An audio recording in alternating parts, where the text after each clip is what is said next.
EPS 95 अंतर्गत येणाऱ्या सर्व पेन्शनसाठी एक महत्त्वाची अपडेट समोर आलेली आहे।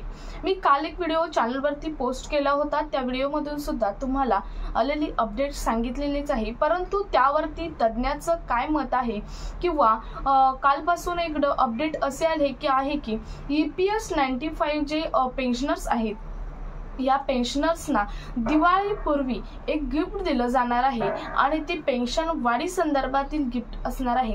ते नेमकं काय असणार आहे, तज्ञांनी त्यावरती त्यांचं मत काय व्यक्त केलं आहे हे सुद्धा मी तुम्हाला आजच्या व्हिडिओमधून डिटेलमध्ये सांगणार आहे। कारण काल जो व्हिडिओ पोस्ट केला होता तो 12 सप्टेंबरला एक मीटिंग झाली होती श्रम मंत्रालयामध्ये। त्या मंत्र्यांबरोबर श्रम मंत्रालयातील जे मंत्री आहेत त्यांच्याबरोबर जी मीटिंग झाली होती त्यामध्ये काय अपडेट झालं ते कालच्या व्हिडिओमधून सांगितलं होतं, परंतु आजच्या व्हिडिओमधून सर्वात महत्त्वाचं म्हणजे काल सकाळपासून आलेली एक न्यूज, बऱ्याच सोशल मीडियाच्या माध्यमातून आलेली न्यूज की आता PF नंतर PFचं तुम्हाला माहित आहे प्रोव्हिडंट फंड विषयी तुम्हाला एक अपडेट समजलीच असेल की प्रोव्हिडंट फंड आता तुम्हाला ATM मधून सुद्धा काढता येणार आहे असं सांगण्यात आलं होतं। ही न्यूज एक 1 वीक झालं म्हणजे एक आठवडा झालं, एक आठवड्यापासून तुमच्यासाठी महत्त्वाची अपडेट ही ठरलेली आहे। त्यानंतर दुसरी अपडेट आहे टॅक्स फ्री, म्हणजे कोणत्याही प्रकारचा कोणत्याही वस्तूवर कशावरही तुम्हाला टॅक्स लागणार नाही। टॅक्स किंवा काही वस्तूवर टॅक्स कमी केले आहेत, त्यामध्ये आरोग्य विमा असेल किंवा जीवन विमा असेल, इन्शुरन्स कोणत्याही प्रकारचा असेल तो तर पूर्णपणे टॅक्स फ्री केलेला आहे। त्यामुळे ही अपडेट तुम्हाला समजलीच असेल। याच्या पाठोपाठ पेन्शन धारकांसाठी EPS 95 पेन्शन धारक जे आहेत या पेन्शन धारकांसाठी एक महत्त्वाची अपडेट दिवाळीच्या पूर्वी दिली जाणार आहे आणि ती गिफ्ट म्हणून EPS 95 पेन्शनर धारक आहेत त्यांच्यासाठी गिफ्ट ठरली जाणार आहे, मोठी गिफ्ट ठरली जाणार आहे। तज्ञांनी सुद्धा त्यावरती त्यांची काही मते व्यक्त केली आहेत, ते सुद्धा आपण इन डिटेल मध्ये आजच्या व्हिडिओमधून पाहणार आहोत। त्यामुळे EPS 95 मेंबर जे या व्हिडिओला अटॅच झाले असतील त्यांनी व्हिडिओ शेवटपर्यंत बघायचा आहे। चॅनलवर जर पहिल्यांदा आला असेल तर चॅनल सबस्क्राइब करायचं आहे, त्याचबरोबर शेजारील बेल आयकॉन सुद्धा ऑन करून ठेवा, म्हणजे तुम्हाला असेच महत्त्वपूर्ण आणि नवनवीन अपडेट पेन्शन संदर्भात येणार आहे प्रत्येक अपडेट जेव्हा केव्हा येईल तो अपडेटचं नोटिफिकेशन सर्वात पहिलं तुम्हाला येत राहील।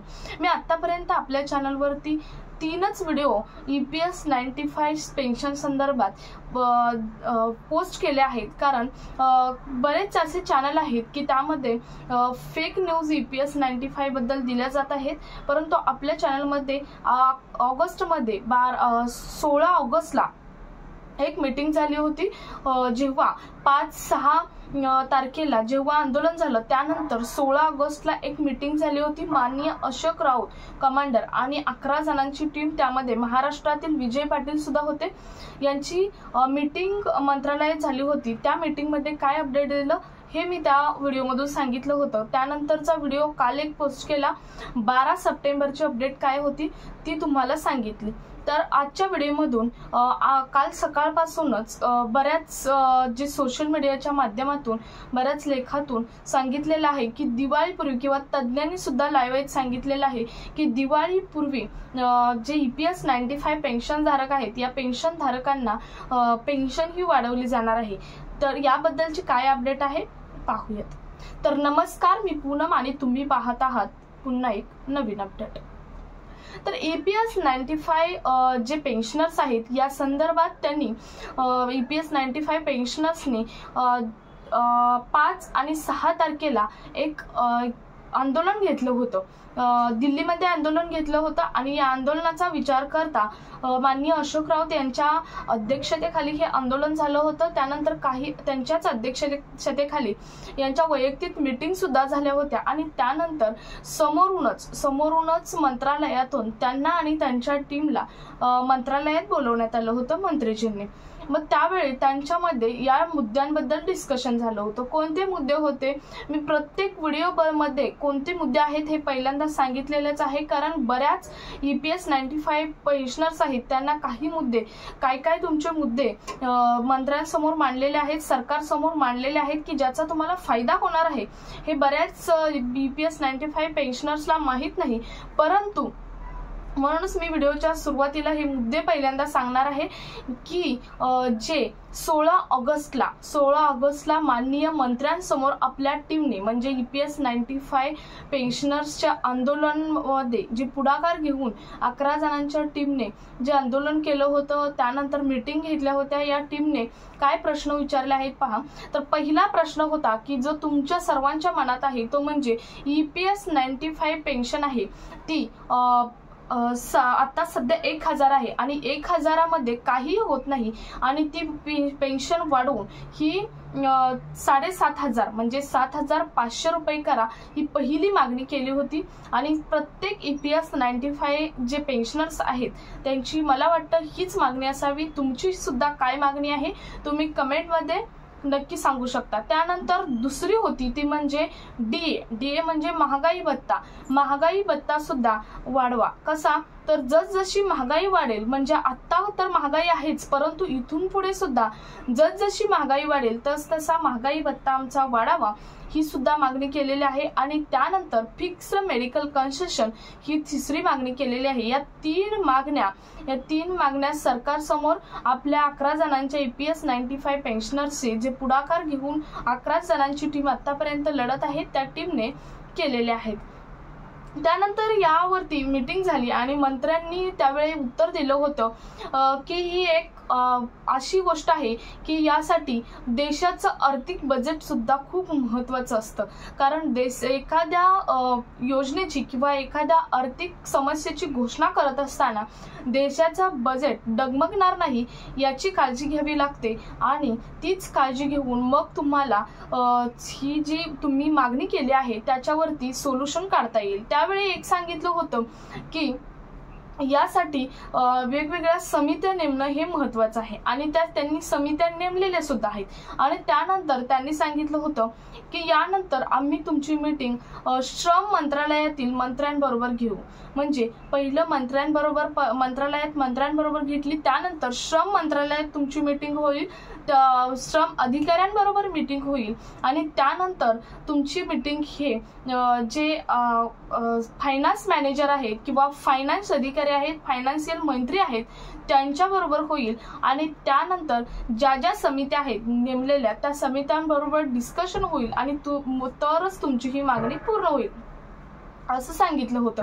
त्यानंतर त्यांची जी पुढची स्टेप आहे ती परवा 12 सप्टेंबरला पूर्ण केलेली आहे. श्रम मंत्रालयात माननीय अशोक राऊत आणि त्यांची 11 जणांची टीम आहे यांची मीटिंग घेण्यात आली. आणि या मीटिंग मध्ये सुद्धा त्यांनी सांगितलं, आता या मीटिंग मध्ये सुद्धा आम्ही सांगतो की यानंतरची पुढची स्टेप आम्हाला फायनान्शियल जे मंत्री आहेत किंवा जे अधिकारी आहेत यांच्या बरोबर तुमची पुढची मीटिंग घ्यावी लागेल आणि तिथून पुढच्या स्टेप होऊन मग तुमचा जो निर्णय आहे तो घेण्यात येईल असं सांगितलं. कालच्या सुद्धा परवाच्या सुद्धा मीटिंग मध्ये म्हणजे 12 सप्टेंबरची जी मीटिंग झाली त्यामध्ये सुद्धा असं सांगितलं. आता सर्वात महत्त्वाचे अपडेट म्हणजे कालपासून एक न्यूज व्हायरल होते की यावरती तज्ज्ञांचं मत काय. म्हणजे बऱ्याच तज्ज्ञांनी असं सांगितलं की 1000 सध्या पेन्शन आहे, 1000 पेन्शन आहे आणि ही पेन्शन वाढावीच, कारण सध्याची महागाई पाहिली तर 1000 पेन्शनमध्ये काहीच होत नाही, त्यामुळे ही पेन्शन वाढावी असं बऱ्याच तज्ज्ञांनी सांगितलं किंवा EPS 95 पेन्शनधारक आहेत त्यांनी सुद्धा सांगितलं. काही तज्ज्ञांनी सांगितलं कमीत कमी 3000पेक्षा जास्त तर पेन्शन करावी. काही तज्ज्ञांनी असे सांगितलं की नाही, पेन्शन ही 7500 रुपयेच करावी असं सांगितलं. तुमचं काय मत आहे? तुम्ही जर एक EPS 95 पेन्शनर्स म्हणून व्हिडिओ पाहत असाल तर तुमचं काय मत आहे तुम्ही सुद्धा कमेंट्समध्ये सांगायचं आहे, कारण तुमचं सुद्धा वैयक्तिक मत असू शकतं, ते सुद्धा तुम्ही कमेंटमध्ये सांगायचं आहे. त्यानंतर सर्वात महत्त्वाची न्यूज एक व्हायरल होत आहे की दिवाळीच्या पूर्वी म्हणजे दिवाळी अगोदर सरकार PF नंतर पेन्शनर्स धारकांना देणार आहे मोठी गिफ्ट. कोणती? तर आता PF ची गिफ्ट तुम्हाला माहीतच आहे. PF ची काय तर PF तुम्हाला ATM मधून काढता येणार आहे. ही सर्वात महत्त्वाची एक अपडेट आलेली आहे. त्यानंतर दुसरी आहे ती म्हणजे टॅक्स फ्री. तुम्हाला आता कोणत्याही प्रकारच्या कशावरतीच टॅक्स लागणार नाही, पूर्णपणे तुम्ही टॅक्स फ्री असणार आहे मुख्यतः पेन्शनर्स। त्यानंतर सर्वात महत्त्वाचं म्हणजे सांगण्यात आलं आहे की तुमची पेन्शन ही 1000 वरून 2500 ते 3000 होऊ शकते। दिवाळीच्या अगोदर सर्व पेन्शन धारकांची पेन्शन ही 1000 वरून 2500 ते 3000 होऊ शकते असं कालपासून बऱ्याच लेखामध्ये आलेलं आहे, बऱ्याच सोशल मीडियामध्ये सांगितलेलं आहे, किंवा जे EPS 95 बद्दल आतापर्यंत जे तज्ञ आपले जे मत व्यक्त करत आहेत त्यांनी सुद्धा हेच सांगितलेलं आहे की सरकारच्या विचाराधीन आहे की सरकार आता सध्या सरकारने टॅक्स फ्री सर्व केलेलं आहे। तसंच जे पेन्शनर्स आहेत, कारण पेन्शनर्सचं आंदोलन चालू आहे हे सरकारला माहीत आहे आणि सरकारने त्यांचा प्रश्न विचाराधीन घेतला आहे, परंतु सरकार हे पेन्शन त्यांच्याप्रमाणे 7500 न करता पेन्शन ही 2500 ते 3000 पर्यंत करू शकतं असं बऱ्याच तज्ञांनी सुद्धा मत व्यक्त केलं आहे, बऱ्याच सोशल मीडियाच्या माध्यमातून सुद्धा सांगितलेलं आहे। तुमचं काय मत आहे यावरती सांगा, कारण 1000 मध्ये तर काहीच होत नाही आणि भले 2500 3000 मध्ये सुद्धा काहीच होत नाही। कमीत कमी माझ्या मते ही पेन्शन 5 ते 6000च्या वरतीच असावी, कारण सध्या बरेच असे पेन्शनर्स आहेत की ज्यांना आयुष्यभर कमवलं परंतु आता त्यांच्या दुर्दैवाने त्यांची आर्थिक बाजू ढासळलेली आहे, त्यांची मानसिक बाजू ढासळलेली आहे। कारण आजकालची मुलं अशी आहेत की त्यांना आई वडील म्हटलं की नको वाटतं, ते सांभाळत नाहीत आणि त्यांना 1000 म्हणजे कुठंच पुरणारी गोष्ट नाही। काहीची परिस्थिती चांगली आहे, काही जण यामध्ये ऍडजस्ट करू शकतात, परंतु असे सर्वच पेन्शन धारक नाहीत की ज्यांना 1000, तसं म्हटलं तर 1000 मध्ये कोणत्याही पेन्शन धारकाचं काहीच होत नाही। परंतु या सरकारने आता कालपासून जी न्यूज व्हायरल होत आहे याप्रमाणे 2500 ते 3000 पेन्शन दिवाळीपूर्वी करण्याचं ठरवलेलं आहे। त्यामुळे तुमचं यावरती मत काय सांगा। माझं तर मत असं आहे की ही पेन्शन कमीच आहे, 2500 ते 3000 सुद्धा कमीच आहे। ही पेन्शन 5 ते 6000च्या वरती करावी हे माझं सुद्धा स्पष्ट मत आहे। तुमचं काय मत आहे हे सुद्धा सांगा। तर तुम्हाला समजलं असेल की आजच्या व्हिडिओमधून मी 3 अपडेट तुम्हाला सांगितल्या, जी 16 ऑगस्टला झाली होती, त्यानंतर 12 सप्टेंबरला काय झालं, जी मीटिंग झाली त्यामध्ये, आणि कालपासून बरेच सोशल मीडियावर सांगण्यात आलेलं आहे की PF नंतर टॅक्स मोफत केल्यानंतर आता सरकार पेन्शन धारकांना देणार आहे मोठं गिफ्ट, ते म्हणजे पेन्शन धारकांची पेन्शन हे 2500 ते 3000 पर्यंत वाढवण्यात येणार आहे। सर्वात महत्त्वाचे 3 अपडेट आपण आजच्या व्हिडिओमधून पाहिलेले आहेत। सो अशाच अपडेट वेळोवेळी पाहण्यासाठी आपल्या चॅनलला सबस्क्राइब करून शेजारील बेल आयकॉन सुद्धा ऑन करून ठेवायचे आहे, म्हणजे तुम्हाला वेळोवेळी अपडेटचं नोटिफिकेशन येत राहील। हा व्हिडिओ जास्तीत जास्त पेन्शन धारकांपर्यंत शेअर करा। भेटूया पुढच्या एका नवीन अपडेट सोबत, तोपर्यंत धन्यवाद, जय हिंद।